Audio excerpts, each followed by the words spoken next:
尽管人与人之间的差异非常大，但是从细胞的级别来看，没有根本的差别。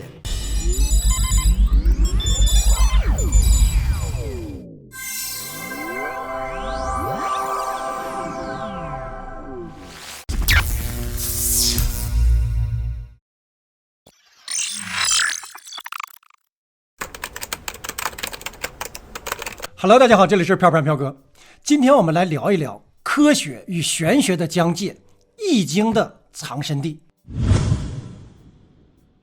美国的赫克博士早期是生物物理研究人员，1971年取得了宾州大学生物物理博士学位，先后发表过50多篇作品，荣获美国商务部颁发的全国成就奖，兼任华盛顿大学动物学系副教授，并且当选美国科学促进会院士。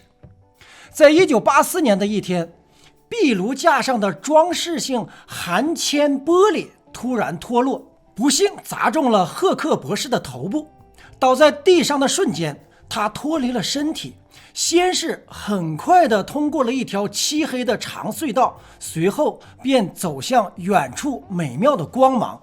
但到了入口处，有一股力量阻挡住了自己进入一扇门，那有一种消失的潘博文的感觉。就在这里，他看到了已经去世多年的外婆和母亲，扑面而来的欢迎和爱意让他一瞬之间不知所措。同时看到他们健康幸福的神态，赫克博士也不仅暗暗惊讶。赫克博士在引领之下越过他们身旁的门槛，进入了一个看不到其他任何人或者是生物的世界。在这样明亮宁静的自然世界中，一切都生机勃勃，鲜艳亮丽，让人感到陶醉满足，想永远的住下来。就在这时，赫克博士眼前的景象突然的消失了，出现了一道奇异而又感到伟大的光芒，它散发着无限的慈爱与祥和，比刚才的景象更让人陶醉。赫克博士仔细观察，发现他比人高一点，也具备人的基本的形态，但是没有具体的五官。此刻他感觉自己完全的被爱、平静和安全包围着，之前的疾病都被治愈了。他本来想确认这道光是否就是上帝，但是一个猝不及防的想法，感到自己被推了一下，突然一惊之后，发现自己又回到了自己的身体里。在这之前，赫克博士相信科学，为了追求真理，完全不相信宗教、玄学之类的事物。康复以后，赫克博士在高龄的提示下感知到自己的使命是救助他人，于是从此踏上了灵疗的道路。在濒死体验之前，赫克博士认为死亡是身心的彻底完结，没有来生之说。但是经历了濒死体验之后，他学到一个道理：无惧死亡的人才能够有圆满自由的生命。在印度尼西亚的赫里岛，想从事灵疗的人都需要去一座恐怖的庙里待上一夜。由于它建在海边突出的陆地上，只有退潮时才能够进入，而且没有食物，没有水，也没有遮挡的任何地方。灵疗老师会让弟子留在这里过夜。在这一片漆黑的夜晚，汹涌的潮汐会将人身边的物体拍得粉碎，同时眼镜蛇会在地底的窝里警惕地盯着新闯入的人。想通过这场考试，只能克服对死亡的畏惧，纹丝不动的静坐与冥想。如果潮水随着天亮退去之后，弟子安然无恙，没有发疯，就算是过关考试通过了。赫利博士在这里拜灵疗大师吉洛为师。他比较幸运的是，虽然没有与眼镜蛇待一夜，但通过自己的考验时也是胆战心惊。赫克博士跟着吉洛大师在东岸的庙里参加一场仪式时，吉洛让他坐在庙附近的一处蚁丘入口吟唱。他定睛一看，周围有很多的爬来爬去的红火蚁。红火蚁是世界上公认的最危险的入侵物种之一，会主动的攻击人类。如果被它咬伤，会出现发热、皮肤肿胀、溃烂等症状，轻者休克，重者危及生命。赫克博士不仅吓了一大跳，他立即的将注意力全部的倾注在吉洛大师的吟唱的声音之上，进入了幸福的心智状态。在这20分钟的吟唱里，竟然没有一只红火蚁伤害赫克博士，他们都在为自己的工作跑来跑去。有时候手心和大爱才是最好的攻守之道。由于赫克博士之前是物理生物领域的研究人员，他从物理生物学的角度给出了自己对灵魂或者说意识能量的解释。细胞是生理生命的基础，所有的器官与组织都由它组成，身体健康与否都取决于细胞。细胞非常的小，图钉尖大小的空间可以容纳1万个细胞。如果我们体内的细胞是星星，它需要的空间比猎户星座星系还要大1000倍。一个细胞里又有几兆个分子，一个分子再由几兆个原子组成。原子内储存有能量，在自己的纳米空间之中，原子与能量在纳米秒或者是微秒之内相互协调结合，从而不断的创造新的生命。同时，细胞在这种情况下会进入量子状态，连接身体与意识，我们的意识由此产生影响力。这个能量态就是科学猜想的超弦理论，11维时空。有人讲，你理解了超弦，你就理解了神。将来对超弦理论咱们单开一局。从生物学的角度看，尽管活细胞形态各异，但一般情况下基本成分与生物功能有类似之处。尽管人与人之间的差异非常大，但是从细胞的级别来看，没有根本的差别。一些细胞的表面一层有带有感受器的薄膜，感受器可以抓住自由活动的荷尔蒙等等信息分子，并且将它们推进到细胞之内，从而开展相关的活动。借助这样的沟通，细胞会相应的调整自己的生化作用，而且细胞还会向相邻以及附件的其他的细胞发送细微脆弱的纳米管，从而分享信息。所以我们体内的细胞就像一个相互连接的宇宙，而不是孤独的星球。细胞内部有一个液状导体细胞质，它90%以上都是水。我们的想法会影响这种细胞液，进而影响细胞的其他的重要的生命功能。看到这里，达尔文的进化论就出汗了。我们体内还有无薄膜层的细胞核，结合膜上的分子空洞，就是这些大串分子的通道。它们把 DNA， 也就是细胞的资讯中心，转变成细胞制造与细胞功能。细胞根据分子传达的这些信息，在指定的位置集合，并且制造出身体所需要的特定物质。而基因由腺嘌呤、胸腺嘧啶、胞嘧啶、鸟嘌呤这4种分子组成。它们4个组成的遗传密码是地球上所有生物共同的编码系统。不同的编码排列会形成不同的植物或者是动物，从中任取3个分子可以构成一组密码子，叫做 codons。一组密码子决定一种氨基酸，我们体内的氨基酸大约有20种，全部的排列组合一共可以生成64种氨基酸，这与易经的3爻生8卦组合成64卦不谋而合。这样看来，的确是3生万物，而且我们与万物是一体的。而从玄学的角度来讲，易经或许就是从这里得到的，而这里居住着每个人的灵魂。可见易经虽为玄学的归类，但是却是真实的，和人的本真接近。其并非是常人所著的书，而是由灵魂所著的书。这样的脑洞假设，或者叫脑洞推断，你同意吗？赫克博士还能用自己的能力医治动物，有一次医治了一只牧羊犬与狼的混种狗，它的左右心室之间有一个洞，心脏功能严重的受到影响，可能需要安乐死。于是主人伊莲请赫克博士救助他。赫克博士告诉这只狼狗自己一定会救助他的，但是呢，狼狗依然用怀疑的目光盯着他。赫克博士把手放在了这个狼狗的胸口之上，然后把疗愈能量送进心脏，输送8分钟之后，这只小狼狗低嚎一声，于是赫克博士结束了他的治疗。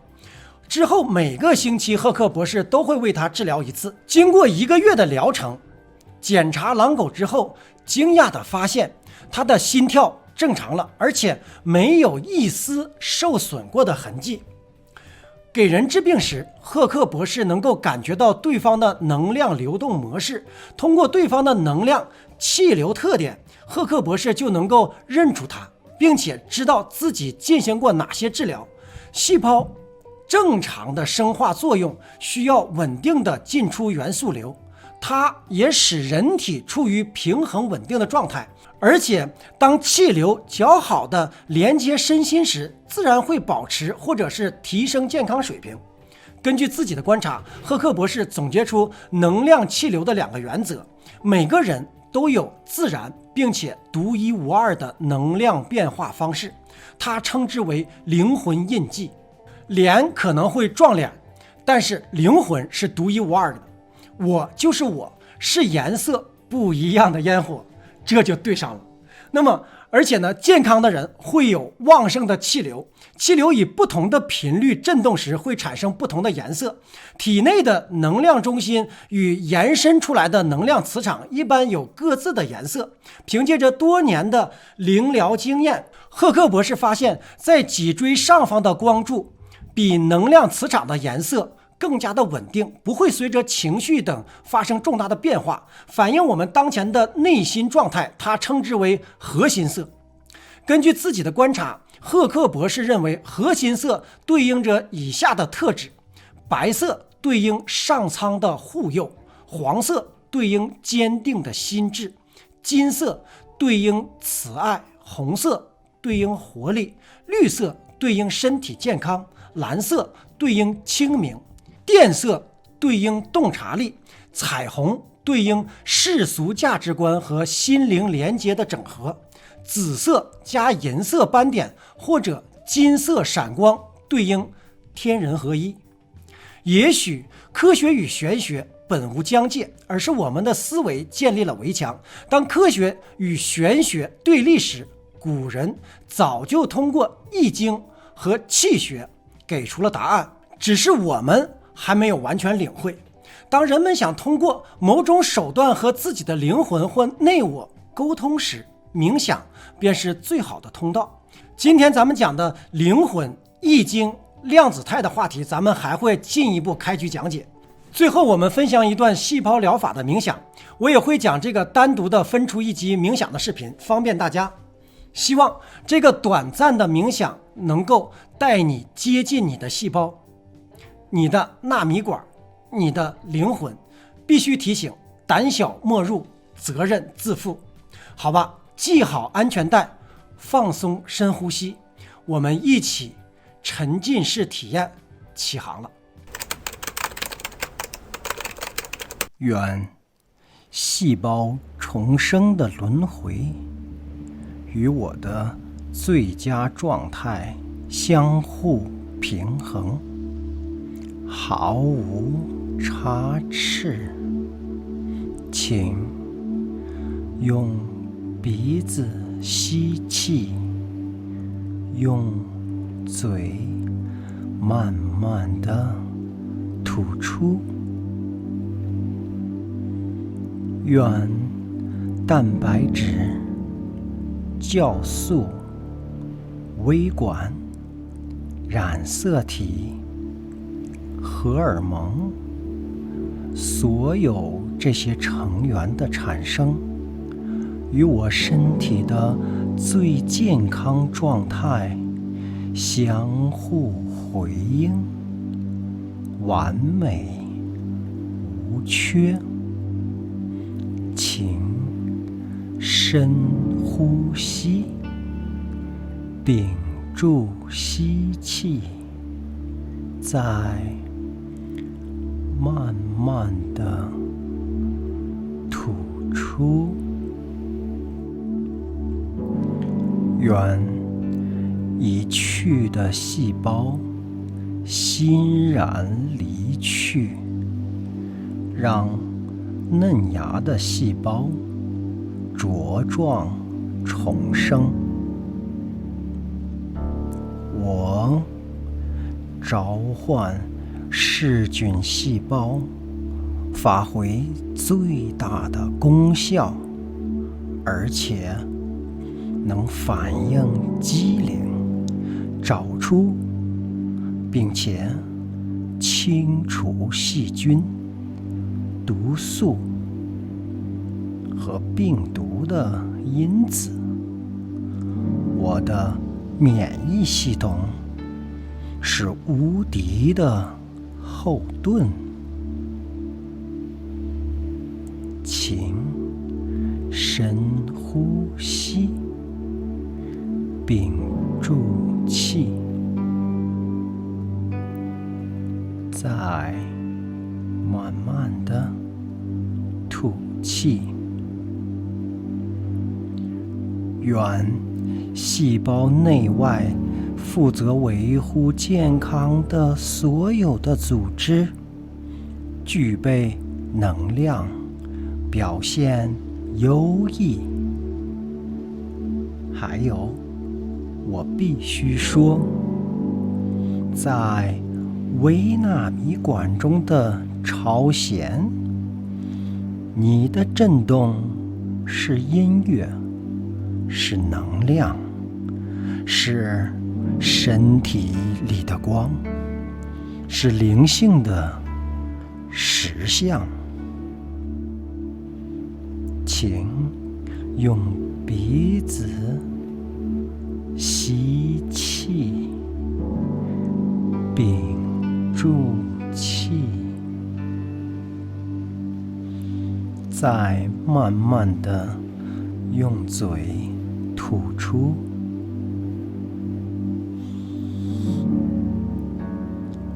所有的忙碌中的伙伴们辛苦了，由于你们的努力，我们成为一个完美的整体。